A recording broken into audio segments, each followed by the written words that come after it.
Get ready to do the thriller, all my fellow feature outlaws, as this is Card Games vs. Humanity, and I am the NAKAK-double-G. Here with your weekly recap of the show that doesn't mind cutting any scene that has anything remotely related to violence, but doesn't mind showing anything about actual death, Duel Monsters. So if you enjoyed, don't forget that like and that sub, hit that bell, leave a comment telling me if you think you could get through life with the face of a zombie angel. Our episode begins with our hero Joey, strangely lost in the void, surrounded by mist that seems to be getting thicker. Either this is a dream or he stepped out onto the stage during Edge's entrance. Gigantamax Kaba appears to scold our poor dog Joey before we get some lines that do not, I repeat, do not sound like foreplay in a BDSM adult film. I give! Bad dog, don't contradict your master. Quiet. Sit at your master's feet, where you belong. Joey shows a glimpse of his animorph form before he's woken up by a single forbidden droplet of water. He screams at everyone to get up immediately, so naturally when they ask him what's wrong, he says nothing and he just wants to duel. Luckily in this show, that's a perfectly acceptable reason to wake everyone up. Where's Mai? Isn't she with you? No, since when were they still together? She wasn't even with them in the last episode. Mai leaves a note for Yugi explaining that they will surely duel in the finals of this tournament, and all I can say about this is how the fuck is anyone supposed to read that note? Did she make out with it? Did she write it down? I don't even want to tell you the third option I'm thinking of. The gang goes out looking for duelists to challenge, but have no idea where to go because apparently dozens of duelists have been ejected from the island already. I'm not really sure how that's possible. It's been like a day. And because they're the main protagonists of the show, they blatantly just admit out loud that no one else had a good reason to fight. That they're the only ones that had actual, reasons to fight in this tournament, even though Joey's just here for the prize money and he knows his sister's operation ain't gonna cost no 3 mil. Joey and Tristan get into another fight over the pointiness of Tristan's hair before some mysterious stalkers are revealed. Who are these mysterious entities? Why, it's the Super Saiyan God, of course, Super Saiyan 2, and Class S Rank 8 hero Zombie Man. They instantly recognize Yugi and none of his other friends because who the fuck else has that kind of hairstyle? He's supposed to be a tough little squirt. That is, if you believe in his reputation. You know how over time some phrases just kind of die out slowly? Squirt being one to describe it like a little kid or someone young is kind of one I'm okay with that we don't use anymore. Bandit Keith doesn't believe in Yugi's reputation until he sees it for himself and decides to mess with our heroes. You got all the brains, I'm just a muscle. I gotta hand it to him, his grunts know their place. Being the brains of the operation, he knew Zombie Man would follow him for a long time just hoping he'd get something to eat. Bandit Keith wants revenge for his embarrassing defeat at the hands of Pegasus at the Intercontinental Championship. Oh look, a flashback of something that if we put the episodes together, literally happened 10 minutes ago. Since Yugimoto may be far too dangerous of an opponent at the moment, the group of thugs decide to take out his friend Joey Wheeler instead. We'll take the dweeb out first. Did you hear that? I think we're being followed. How the fuck did he know that already? Joey's stalker senses are tingling, and you know after having to deal with many fangirls who love his poofy hair that they are very sharp at this point. Naturally, the only way to combat this is to stalk them back instead of AKA, I actually just had to take a piss, but this is for kids, so we can't actually reveal that even though Taya just took a shower on TV about a couple episodes back. For some reason, they're in this man cave now, which apparently has a dueling arena in it, and I'm legit curious to know if Pegasus put that there to begin with, or if he just had his group of thugs move it for him. It's dark and dank and really creepy, just like you are. Hey!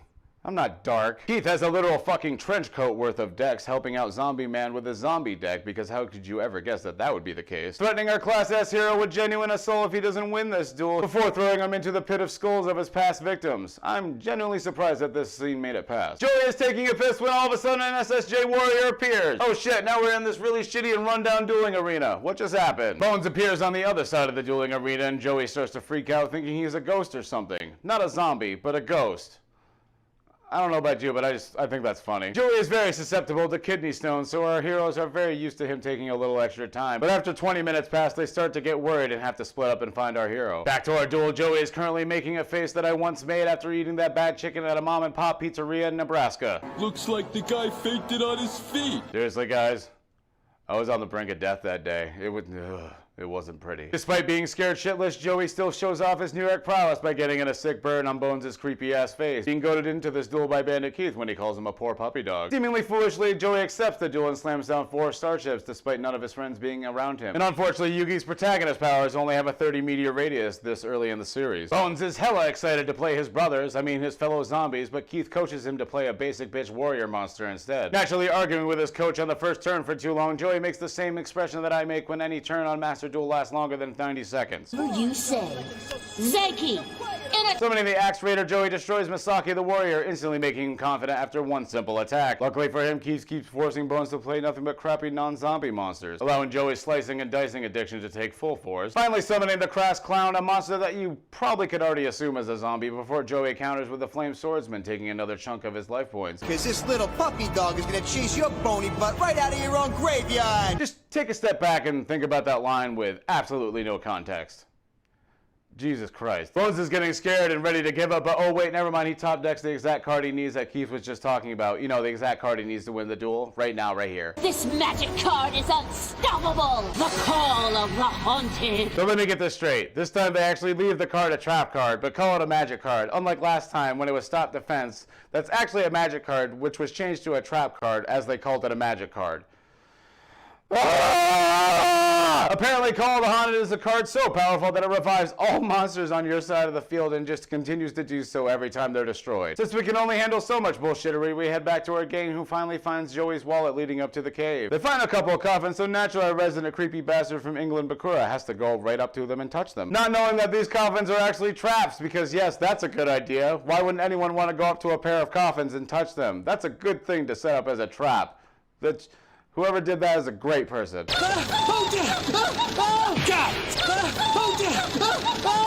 Our episode ends with Joey being super scared of the 3 zombie monsters his Flame Swordsman now has to face down.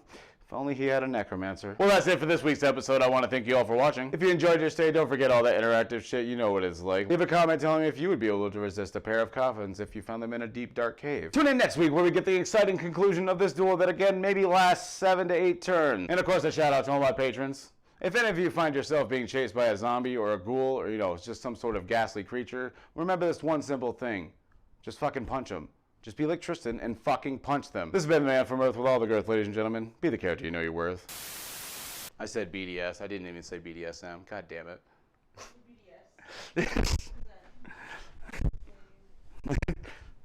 just bondage. Since we can only handle so much bullshittery, we head back to our gang Summoning the Axe Raider, Joey swiftly destroy... What the fuck's he killed? And unfortunately, Yugi's protagonist, Aura, only has a 30 meteor... Stop saying meteor. Wait till you see the note. It's just a...